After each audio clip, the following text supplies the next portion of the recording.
అది ఎక్కడైనా ఎన్నిసార్లైనా ఆడొచ్చని మా నాన్న నాకు చెప్పాడు. ఇప్పుడు అదే ఆడా. All actors from Jodhpur. ఇన్నాళ్ళు ఊర్లో అందరిని నేర్పించారు కదా, మీతోనే డబ్బులు ఇప్పించి వాళ్ళని హాలిడేకి పంపించా.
ఏంటి అంత ఏడుస్తున్నావు? వాడిని కొడుకు కాదు కదా?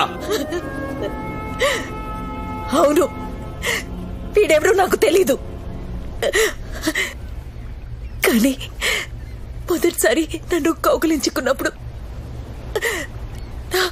నా గుండెకు తెలిసింది వీడు ఏడుస్తున్నాడని.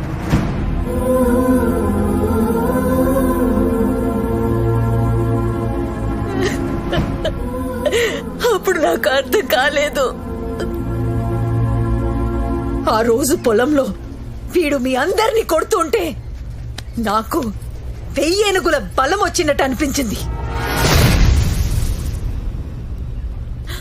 అప్పుడు కూడా నాకు అర్థం కాల.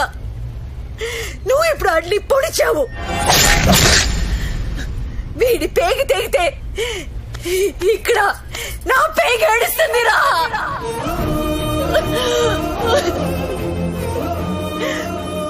ఆడు నా కొడుకు కాక ఇంకేమడు? వీడు నా బిడ్డే. నా బిడ్డని పొడిస్తావరా?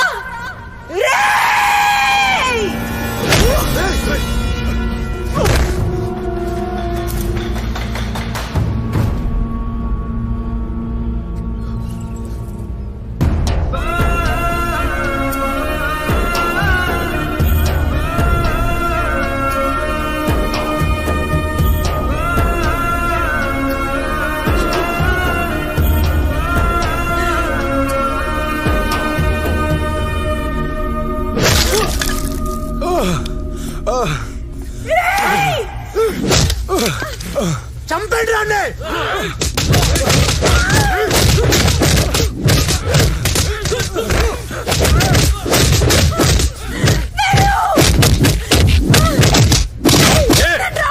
వాడిని చంపుతుంటే నీకు బాధగా ఉందా? వాడి కళ్ళ ముందే దీన్ని చంపేయండి రా, చంపేయండి రా.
శివ శివ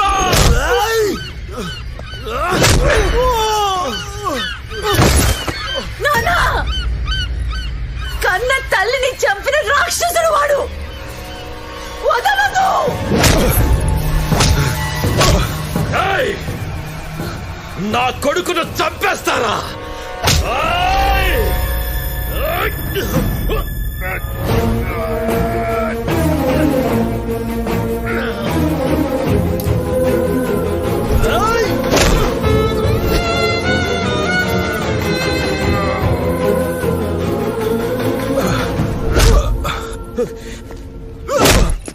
బావా వాణ్ణి వదలద్దు, చంపే నరికే. వాళ్ళకి సపోర్ట్ చేస్తున్నావేంట్రా? ఈ పెళ్ళం పన్నుడితో లేచిపోలేదు, ఈ ఇళ్ళే చంపేశారు. వాళ్ళ పిల్లని నీకిచ్చి పెళ్లి చేయడం కోసం ఆ ఇద్దరిని చంపేశారా ఈ ఎదవలు. చెయ్యి, సపోర్ట్ చెయ్యి, వెళ్ళు సపోర్ట్ చెయ్యి.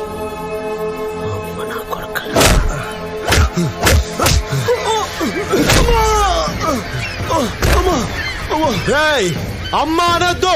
అమ్మా అనే అర్హత నీకు లేదు.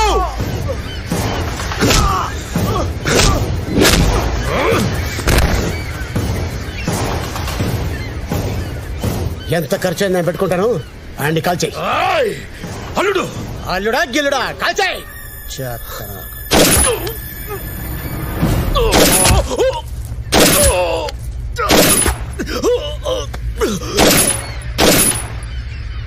Thank you.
నాన్నా, సింపుల్ గా మన స్టోరీ చెప్పమంటావా? ఇదే ఆస్తిని నే కొట్టేయాలనుకున్నా నా డ్రీమ్ ప్రాజెక్ట్ ని నువ్వు ఫుల్ఫిల్ చేసావు రాజా. ఐ లవ్ యూ రాజా. నా ఆస్తిలో ఒక్క రూపాయి కూడా మీ నాన్నకి ఇవ్వడానికి వీల్లేదు. చెప్పు. ఎందుకు వీల్లేదే? ఎందుకు వీల్లేదు? వీడిని నేను పెంచాను కాబట్టి ఇవన్నీ చేయగలిగాడు. అదే వాడిని నువ్వు పెంచుంటే ఇదే ఊళ్ళో నువ్వు హెడ్ మాస్టర్ అయి ఉండేదానివి, వాడు డ్రిల్ మాస్టర్ అయి ఉండేవాడు. అంతకంటే ఏమయ్యేది? నువ్వు చెప్పింది కరెక్టే నాన్న. అవునా? థ్యాంక్ యూ రాజా. కానీ నాకు ఒక చిన్న కోరిక ఉంది. చెప్పు రాజా. చెప్తా. ఏంటి నాన్న బెడ్లు తీసావు? అమ్మని కొడతావా తప్పు మాట్లాడిందని? చెప్తా. ఇదిగో అమ్మా. ఏంటమ్మా నువ్వు బెడ్ తీసుకున్నావు? తప్పమ్మా.